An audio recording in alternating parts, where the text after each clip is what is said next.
Hello and welcome to another episode of AP Government Crash Course. It seems I'll be needing to update my intro pretty soon.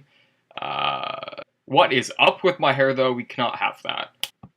Alrighty, that's a bit better, but what about the lighting? And that is better now as well, and so we're gonna get into today's episode, which is on interest groups. So what is an interest group?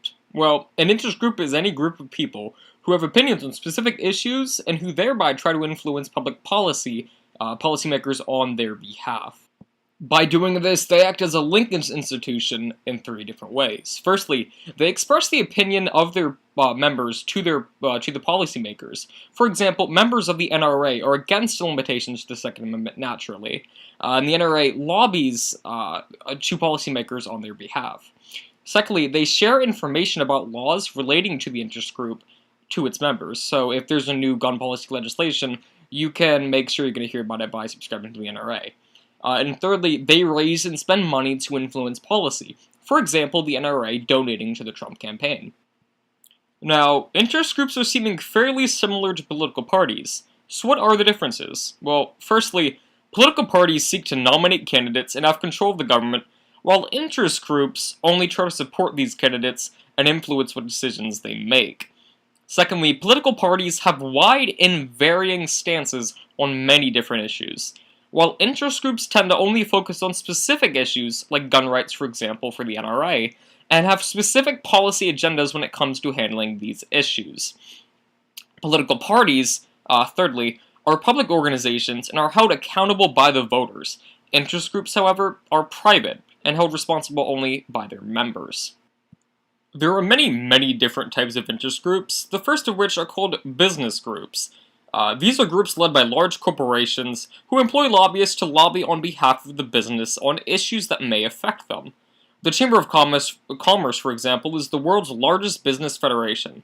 It has 3 million members, and it spends $20 million a year lobbying for them. Something I find just amazing is the Business Roundtable, which is also an association of 150 top executives whose companies collectively have $5 trillion in revenue and nearly 10 million employees. Next up are labor groups, who are typically comprised of workers who lobby for things like better wages and safety laws. Around 16 million Americans, or about 13% of the non-agricultural workforce, belong to a union. The American Federation of Labor and Congress of Industrial Organizations, it's a mouthful, is America's largest labor union with around 10 million members. Agricultural groups like the Farm Bureau and the National Farmers Union are organizations that lobby on the behalf of farmers. Agricultural groups have specific groups for specific products. For example, the National Milk Producers Federation lobbies on behalf of dairy farmers. Professional associations are comprised of groups such as the National Education Association, who represent 3.2 million teachers and actively speak out on issues like the No Child Left Behind Act.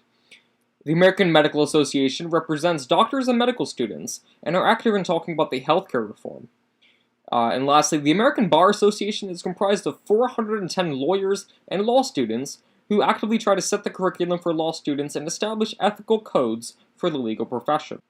Next up, we have environmental groups, like the World Wildlife Fund, who seek to protect the environment and oppose things like fracking and deforestation. Public interest groups lobby on behalf of the public good, for example, the League of Women Voters, or other groups that lobby their stances on issues like the Electoral College, consumer rights, and clean energy. Lastly, there's equality interest groups who lobby in favor of equality, for example, the NAACP. So there are 3 main goals of interest groups, the first being to gain access to policymakers. Secondly, they want to influence the policy that they make, and lastly, they want to support the policymakers who do agree with them, usually financially. Interest groups, of course, do attempt to lobby the 3 different branches of government. In Congress, there are 30,000 different lobbyists who work in DC and spend collectively $2 billion a year lobbying them. They often meet with policymakers in Congress and give them information to make the job easier for those congressmen to get the laws passed, and to convince the other congressmen that's a good idea. For the executive branch, most interest groups focus on the lobbying the regulatory agencies like the EPA, and in the judicial branch, the NAACP, for example, an interest group, sponsors court cases, for example, the Brown versus Board of Education, and it can also file an amicus curiae, or front of the court papers, which argue for one side of a case. Interest groups can also be very influential in judge appointments, especially in cases like the Supreme Court nominations. So what affects how successful an interest group is? Firstly, their size. Size can be an asset when trying to influence policymakers, as 1 million emails works a little bit better than just 5 emails. But they can also increase the amount of people who freeload off of these groups, which is not good. Groups like the Business Roundtable are very effective, as they're able to organize much better than groups like the Common Cause, a public interest group with many different people. Intensity also matters, and typically, because the interest groups are single issue, they're able to get people who are passionate about that issue. For example, pro-choice and pro-life groups. Money, of course, is the last one, and can be a substitute for size in cases like the Business Roundtable. Next up, we're going to talk about interest groups and how they interact with American democracy. Firstly, there are 3 different theories, the first of which being the power elite theory, which states that policy decisions are dominantly influenced by the rich businessmen and corporations, while the lower income people aren't really heard. The second of which is the pluralist theory, which states that because there are so many interest groups and many different access points, are 3 different branches of government, and there are 3 different levels, the local, state, and the federal, that these interest groups, fight for compromise, and no one group can have all the power.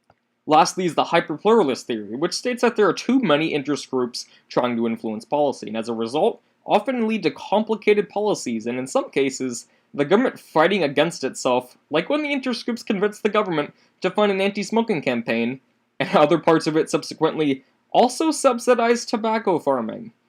This often leads to legislators avoiding making tough decisions that would be good for the nation, but bad for the interest groups. That's all for this episode. I hope you guys enjoyed. Peace.